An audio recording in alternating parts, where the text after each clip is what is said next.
It's supposed to be debate season, but not everyone's game. In Ohio, Mike DeWine said he's out. There's ample opportunity for people to compare us. In Pennsylvania, John Fetterman was holding off for a while. I always just would say, desperation is the worst cologne. And in Georgia, Herschel Walker has been selective about it. What I want to do is see a fair and equitable debate where it's for the people, not about some press, not about some party. So why are candidates on both sides of the aisle seemingly less likely to debate these days? Well, you should know there's no requirement for candidates to engage in a political debate before a U.S. election.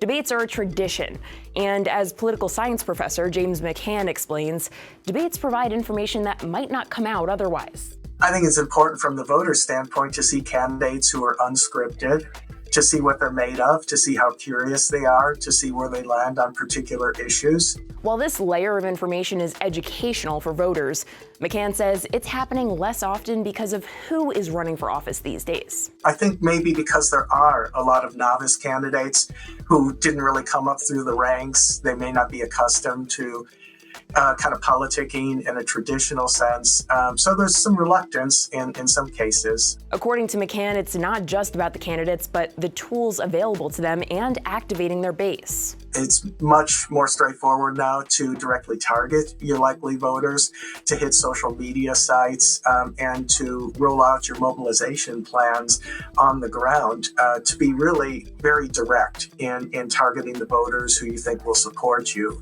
With control over social media messaging, it may seem unnecessary for a candidate to open himself up to risk in an unscripted debate. If you engage in a debate, that throws a potential monkey wrench into your planning.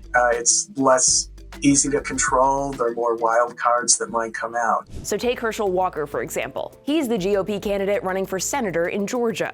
After months of refusing to participate, he accepted an invitation, apparently with little confidence. I'm this country boy, I'm not that smart, and he's that preacher, he's a smart man, wear these nice suits, so he's gonna show up and embarrass me at the debate October the 14th.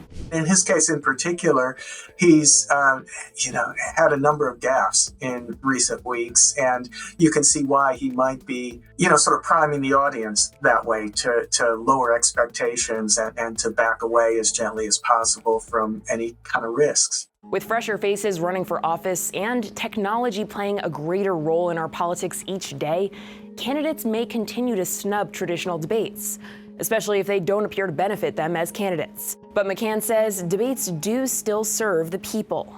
Research in political science shows that learning happens during debates, and so that would be a loss if we're denied that kind of information.